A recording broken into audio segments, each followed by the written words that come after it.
She shoves her bare feet onto the armrest of the black front man, toes almost touching his collar. "Move your head a little, Grandpa," she laughs, loud enough for 3 rows to hear. He doesn't turn around. He just closes his eyes and swallows the insult. Most people think this is just another cramped flight out of Atlanta. Another entitled passenger, another tired argument about space. But if anyone had looked twice at the small silver wings pinned to that old man's cap, they would have known the grandpa in 14C had once commanded this very sky. Daniel Carter boards the plane slowly, one careful hand on the overhead bins.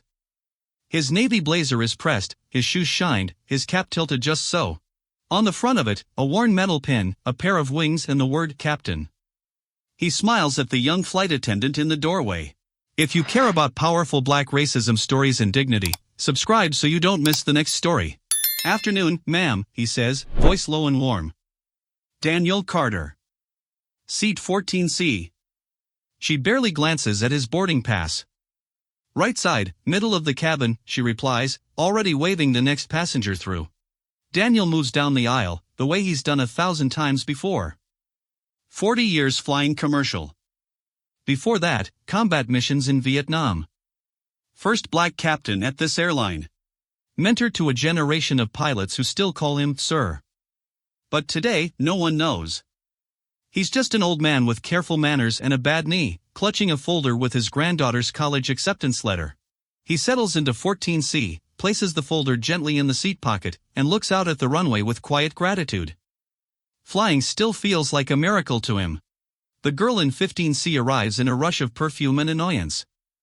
White, early 20s, designer sweats, phone in one hand, iced coffee in the other. She doesn't say excuse me as she squeezes past the aisle passenger. Headphones already on, she collapses into her seat and exhales loudly. As soon as the seatbelt sign dings, her shoes come off. Her bare feet appear on Daniel's armrest, then creep forward, wedging between his seat and the window wall. He feels her toes brush the back of his shoulder. He turns slightly. "Miss," he says gently, "would you mind keeping your feet off my seat?"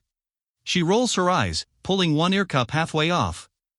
"It's not your seat, it's the plane," she says. "I literally have no legroom." Her voice is sharp, carrying over the white noise of the cabin. "I understand," Daniel replies, still soft. "But your feet are touching me." "Oh my God," she snaps, louder now.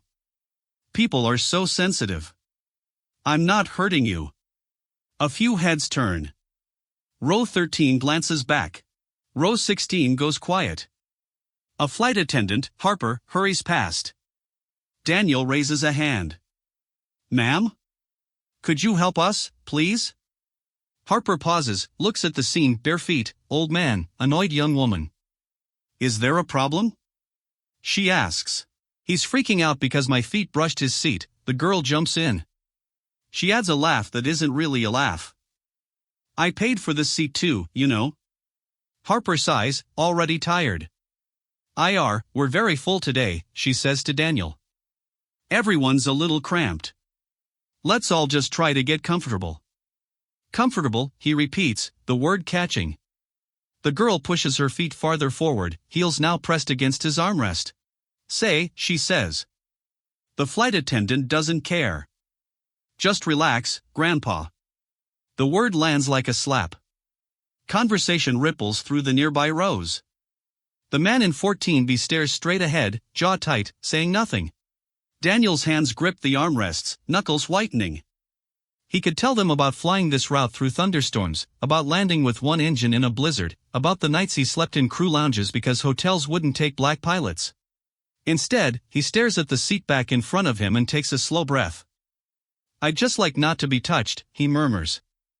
The girl lifts her phone, angling the camera toward his profile. "I swear, I always get the angry old guy," she mutters. "This is going on TikTok." 3 rows back, a teenage boy in a faded aviation t-shirt squints. He's been watching the whole thing, restless, uncomfortable. He nudges his father. "Dad, that pin on his hat. Those are Captain's wings." His father leans into the aisle, studying Daniel's profile, the calm posture, the way he buckles his belt. "I know that face," he whispers. "That's Captain Daniel Carter. He trained half the pilots on this airline." The father flags down Harper as she passes again. "Ma'am, that man up there is important. He's a retired captain. You might want to check." Harper glances forward, impatient. "Sir, I don't care who he is," she says quietly. "I just need everyone seated so we can depart." She moves on. The girl's feet stay planted. Word travels faster than the drink cart. The father tells the woman across the aisle. She tells the man in 13A, who happens to be an off-duty flight engineer. He doesn't hesitate. He stands, walks briskly to the front galley, and disappears behind the curtain. 2 minutes later, the cockpit door opens. The captain steps out tall, mid-40s, for stripes on his shoulders. He scans the cabin, eyes landing on row 14. For a moment, his professional mask cracks. "Captain Carter?" he says, voice catching slightly. Daniel turns, surprised. "Ethan?" he replies, recognition dawning. "Ethan Morales?" Passengers look between them, confused. The current captain moves down the aisle like a man approaching a superior officer. He reaches Daniel's row, feet from the girl's bare heels. "This man," Captain Morales announces, "taught me how to fly an airplane. He was the first black captain many of us ever saw in this uniform." His gaze shifts to the girl's feet on the armrest. And no one puts their feet on his seat. The cabin goes silent. The girl's cheeks flush, but her feet don't move. "Not yet. I told him I was just trying to get comfortable," she stammers. He was making a big deal out of nothing. Captain Morales' expression hardens. "Ma'am, airline policy prohibits placing your feet on other passengers' seats or armrests. You were asked politely to stop. You chose to humiliate him instead." He looks down the aisle. "Did anyone here feel comfortable with the way this gentleman was treated?" Hands rise. Voices speak up. "She called him Grandpa. She said the attendant didn't care. She was recording him for TikTok." The weight of the cabin turns. Not as a mob, but as a mirror. The girl suddenly looks very small in 15C. "Here are your options," the captain says calmly.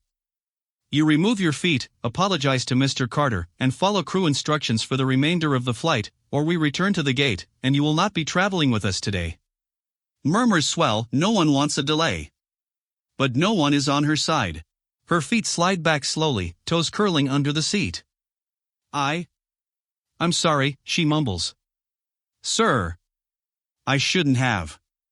Daniel studies her, wounded dignity and decades of discipline battling in his eyes. "Thank you," he says quietly. Apology accepted. Then Captain Morales does something Daniel doesn't expect. He turns to the cabin. "Ladies and gentlemen, we have a legend on board today. Captain Daniel Carter flew for this airline for 40 years. If you've ever landed safely in a storm, you might just owe this man a thank you."